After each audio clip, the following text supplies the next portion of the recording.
Okay, everyone, welcome back to another series recap here alongside my co host, Luis Gomez. I'm your host, David Karras, back with the Chasing the Monster podcast. And the Red Sox just got done with their final regular season series against the Yankees. It remains to be seen if we will be facing the Yankees again come October. But for now, the Red Sox have wrapped up regular season play against the Yankees as of late last night. And this was the first series of the year that the Red Sox ended up losing to the Yankees. The Yankees took the first two games of the three-game set, and the Red Sox were able to salvage something from this matchup last night by winning. But bit of a letdown of a series this late in the season, obviously with playoff implications looming large in these three games. The Red Sox were only able to take one from the Yankees, and the Yankees came into Fenway and took two. But looking at bigger picture things, the Red Sox still handedly won the season series against the Yankees, winning 9 games compared to the Yankees only winning 4 times against us all year. So we're going to get into everything here with this series game by game, as we always do. But Lewis, how are you doing overall? And just what are your general thoughts on how this series went? I would have loved to win the series, but it didn't go our way. But we can't complain. We've been beating the Yankees, winning the series against them, even sweeping them at some point. So you can't complain. It's the loss. It's like I know we need the wins right now. We're like trying to make the playoffs right now, but sometimes you can't get everything your way, and that's part of baseball. And like I said to you earlier, I'd rather lose now than lose to them in the playoffs. So yeah, I'm okay with it. Even we had a couple struggles, but there's also things that I saw like good that we did good. But I just feel we just gotta forget about what happened in this series and move on and be a better ball club and focus on the next pitch.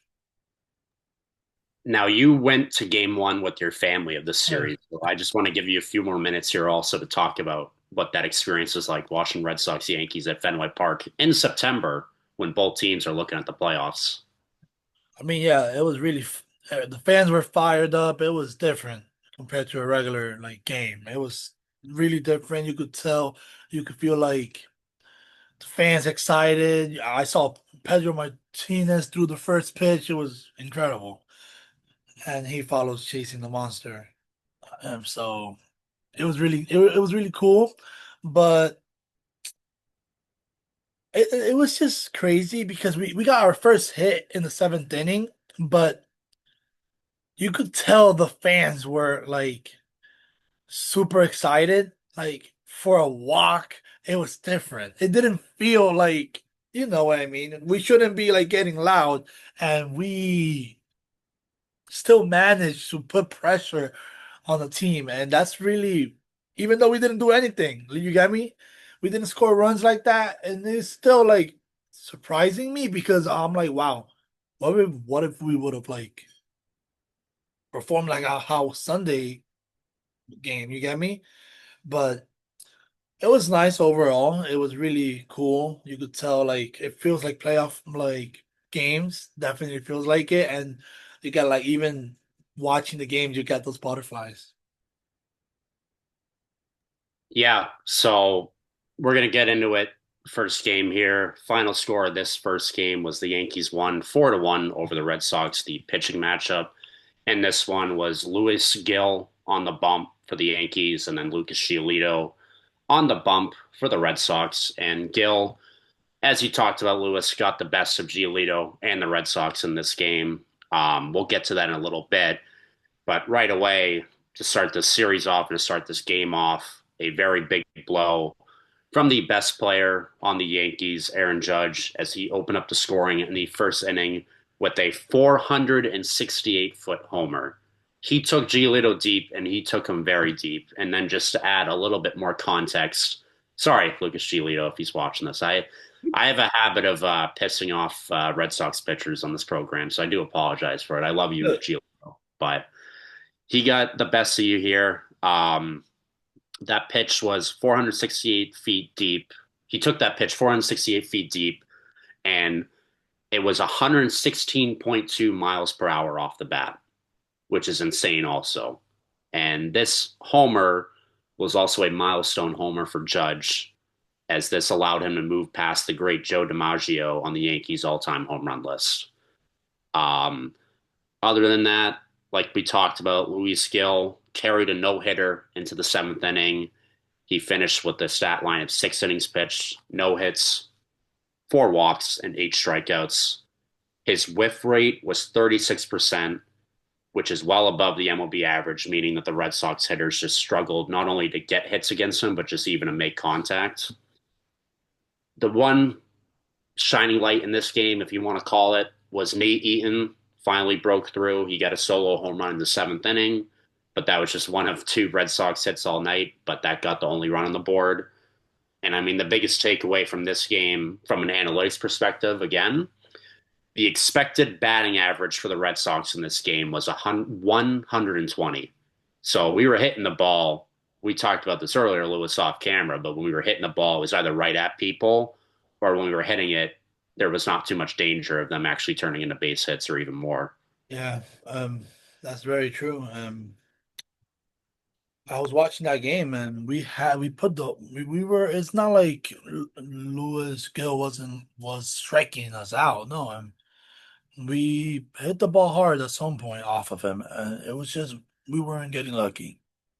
It was right at someone, and when you can't, the goal is to hit the ball hard. But if you can't, if it's an out, then you can't do nothing about it. You get me? But it wasn't meant to be. You get me? And but at the end of the day, you don't want weak hits. You want like hard hit base hits and doubles. But it wasn't working for us. It wasn't, and it was always every time we hit the ball hard, it was straight at someone.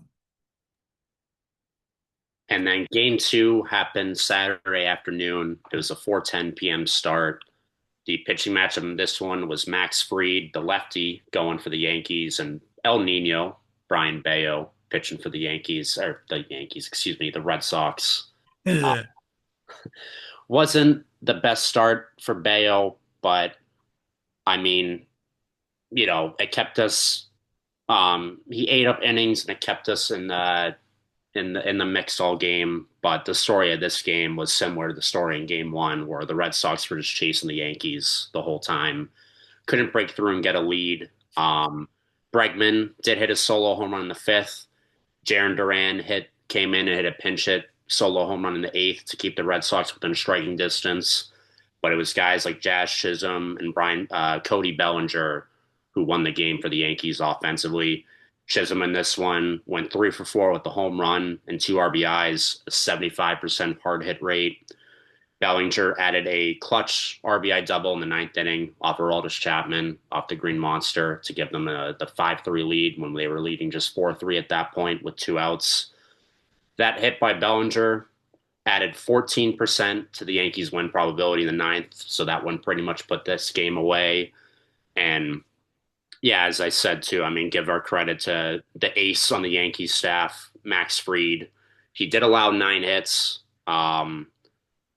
He, you know, scattered I mean, he went 5 1/3 innings, giving up 2 earned runs and 6 Ks, 9 hits allowed. His FIP was 3.12.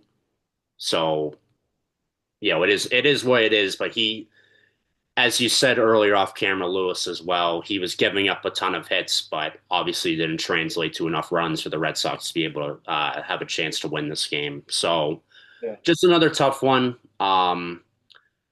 Is this a concern for you as well, where when Roman Anthony was first ruled out for likely the rest of the season, the Red Sox came out, I think, in that Arizona series when it was announced pretty flat. I think we salvaged one game from that series as well. But obviously, when you lose a player like Roman Anthony, albeit he's only been in the majors for 70 games, he's only 21 years old, he has a very bright future ahead of him. But just based off what we had seen those first few months of Roman Anthony's MLB career, he was really arguably climbing up the ranks as potentially our best player offensively. Now, we're at the point where we've had a couple weeks now to process the news with Roman Anthony and know that he's probably not going to be here to save us at any time. So guys like Sogard and Nate Eaton are going to have to step up. But it seems like as a whole, since that news has happened, the Red Sox offense has gone extremely cold.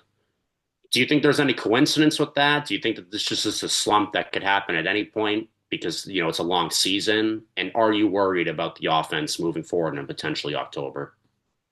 Um, when you lose a bat like Roman, you could tell the difference right away because he's an incredible player. But I just feel it's like it takes time to adapt because it's a different lineup. Your Cora is experimenting new things. You get me? Calling up Nate Eaton and next Swigart. You get me? You gotta like experiment. So it takes a couple like weeks to like everyone in that starting role like could adapt to it. Jaron Duran was hitting third when Roman was here. Now he's a leadoff hitter again. So you get me. It's different. The lineup is different, and Roman is a guy that you saw how good he is. You could tell the difference. So the good thing that I see is that we're like getting hits now. We're starting to get on base and getting hits. And that's a good sign. And we're starting to hit the ball hard as well. So we're kind of like getting used to it at this point, but I feel like we're just gonna get better with it. And if Roman comes back in the play for playoff, then it's gonna be like a boost. You get me? Because Roman's incredible. But I'm not worried, but you could tell the difference. But I'm not worried at all. I feel like we're gonna be fine, especially now that versus Max Fried, we're getting tons of hits. We just need to figure out how to cash them in. But we will. We will be fine, and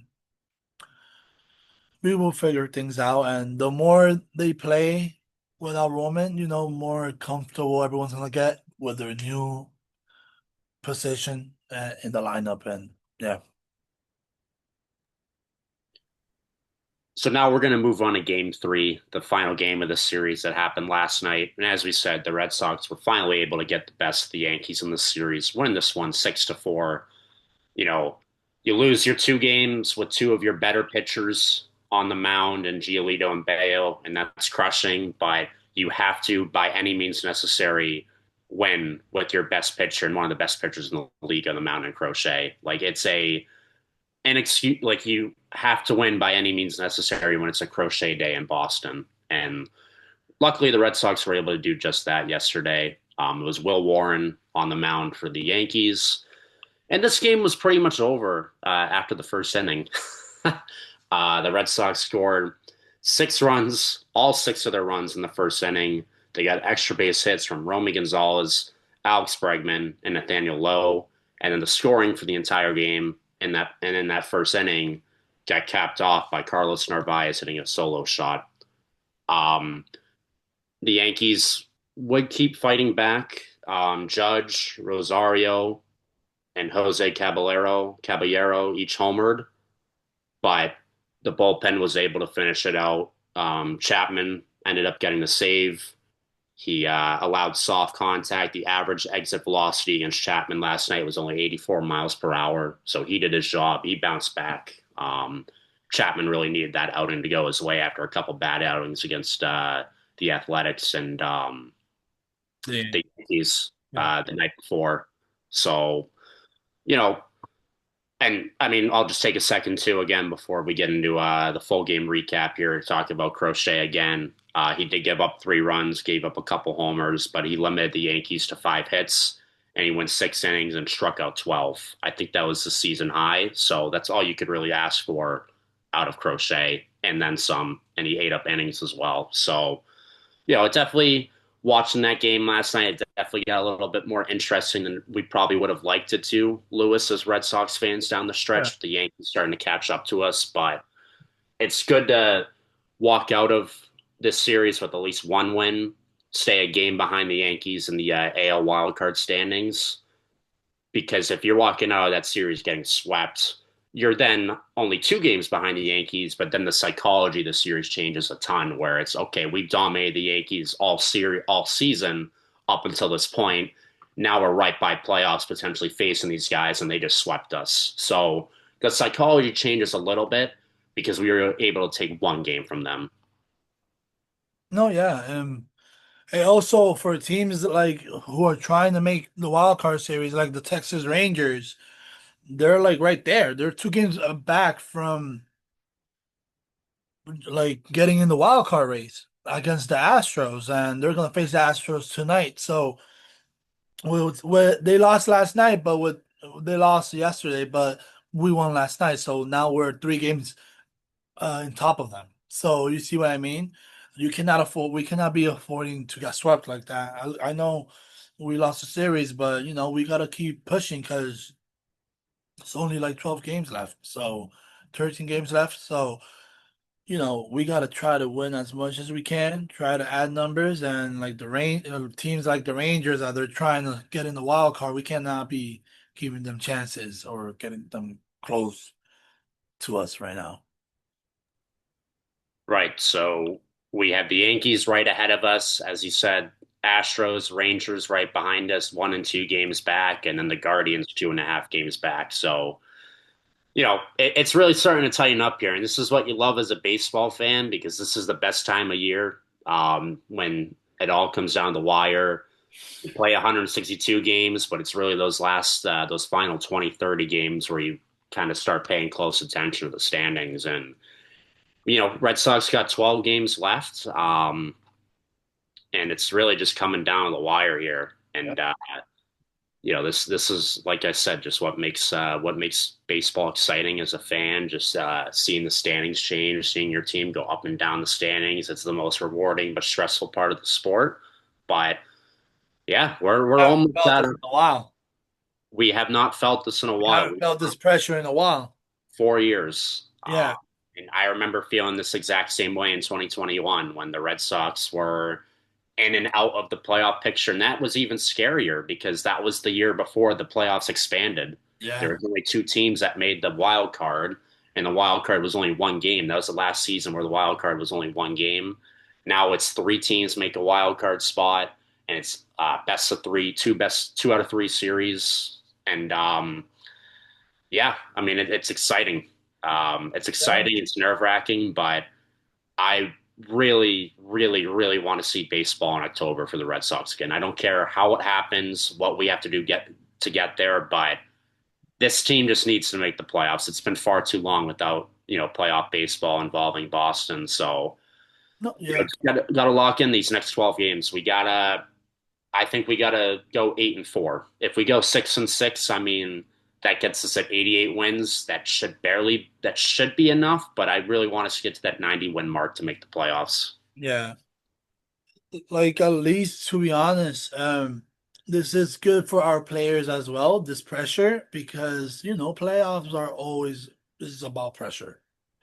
So it's like our team knows that we need to win if we want to make it. And this is the type of things that you want the team to also experience because it's something new for them as well, like this type of pressure. But let's see if they can handle it. And if at the end of the day we end up handling it, and I'm 99% sure that they're gonna handle it because we have gone through so much this year. And look at us. We're still in the dance. You get me? We're still in the dance, so we should be fine. But at the end of the day, if we handle this last 12 games, I will be really proud of our team. Because even after all in September, I mean, in spring training, this team had a different point of view. We struggled, trades happened, but and if we still made it to the playoff, that would be like really impressive and will show that that it will be really impressive and we will be really proud of our team. But we definitely we can't think about the future right now. I know it's like You want to check the standings. You want to check who the Rangers are facing for the next 12 days, but you can't do nothing about it. Let's go pitch by pitch, game by game. Worry about tonight. Worry about tomorrow. Let's not worry about tomorrow. Let's worry about the moment and let's enjoy it because we haven't had this in a while. Yeah, so the Red Sox right now are enjoying a off day. They will start a series against the Oakland, sorry, not the Oakland, the Sacramento Athletics, I guess, tomorrow. Back at Fenway. It's a three-game set. Red Sox current record is at 82 and 68, and as I previously mentioned, there's 12 games left. It's not going to be easy to end this season on a high note. The combined winning percentage of our opponents is around .527. As I said, the Red Sox kick off a three-game set against the Athletics tomorrow night. Then they go on the road to play Tampa and then Toronto, and they finish the season at home against Detroit. So I don't know how you feel about this, Lewis, but I think we're front loaded in these last 12 games with six easier games to start off these final 12 game stretch against the Athletics and Rays. I think we can win both of those series. We should win both of those series. Yeah, we The should. Blue Jays one is going to be tough, especially in Toronto. I mean, we have to give them their flowers, give them their respect. They are the division leaders, so it's going to be tough to win that series. Hopefully, we can walk out of there at least winning one game. And then Detroit's been a powerhouse. I mean, obviously they've cooled off a little bit, but we are at home. That's going to be a series at the end of the year. We'll see how that plays out, but it's going to be interesting. It's not a cakewalk to end the season. We don't have all these easy opponents lined up, so the Red Sox are going to have their work cut out for them in these final 12 games. But Yeah, and I how do love you it. feel about? You love it? I love it. That is the blue. Our last two teams that we're gonna face is the Blue Jays and Detroit. I like that, and the reason is because you don't want to go just to the playoffs just to go. You get me? You're gonna try to win it. So we're gonna have a, we're gonna face them. We're literally gonna have a advantage. I could say because you're gonna go off with your last two series of the year is literally teams that you might see in the playoffs. So it's gonna be a good series and a lot of pressure, and you want that for your team as well.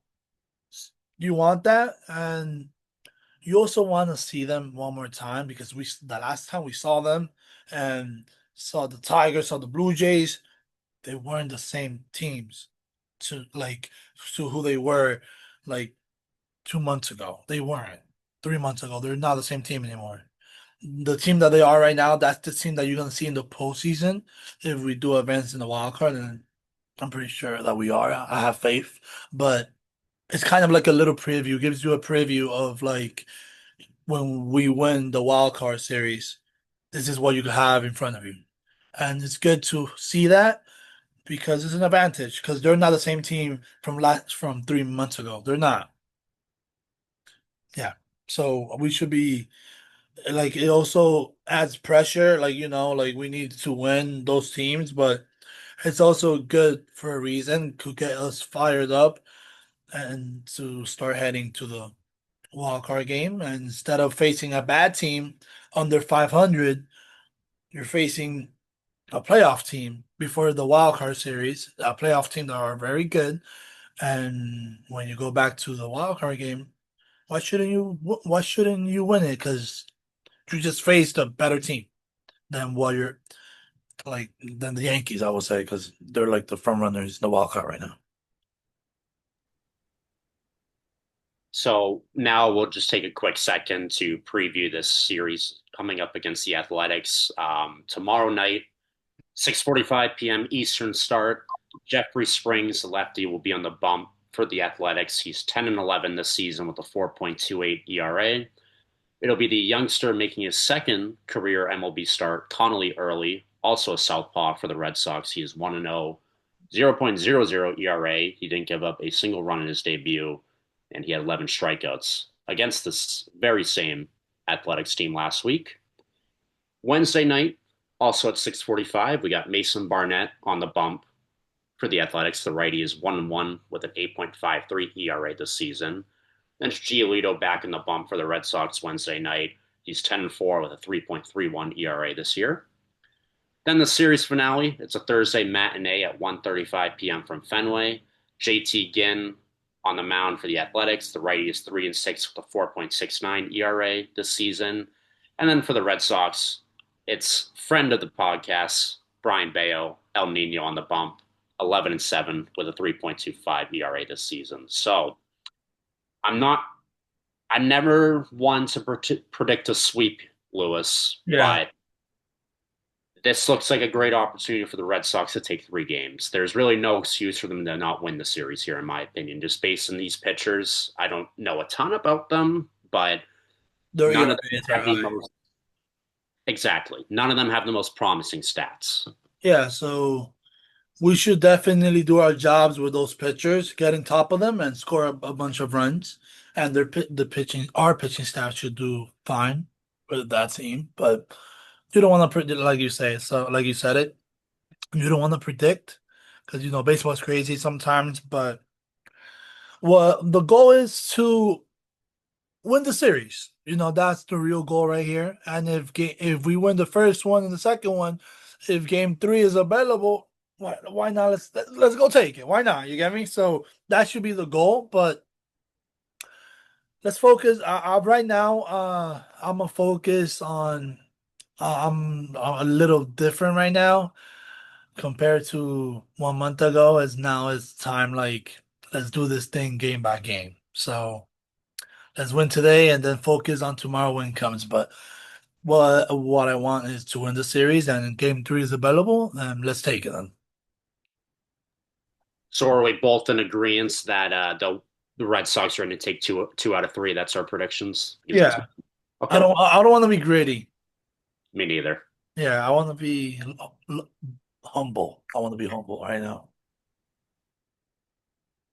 All right. Well, that's going to do it for this episode of the Chase of the Monster podcast. Obviously, a disappointing series for the Red Sox against the Yankees, but they have an off day here today and a chance to bounce back against an Athletics team that is towards the bottom of the MLB here. But yeah, we're continuing our streak of recapping every series here on Chasing the Monster. We want to end 2025 on a high note.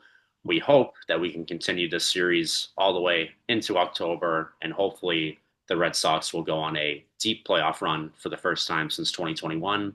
But like Lewis said, we just got to take it game by game, first of all, before we get to that point. But if you like these episodes, make sure to hit that like button, hit that subscribe button. And like I said earlier, we're going to keep these recaps coming to you as long as the season goes. So thank you all for watching. Alongside Lewis, I'm your host, David, and we will talk to you guys after the Athletic series. Have a great day. Take care. Peace.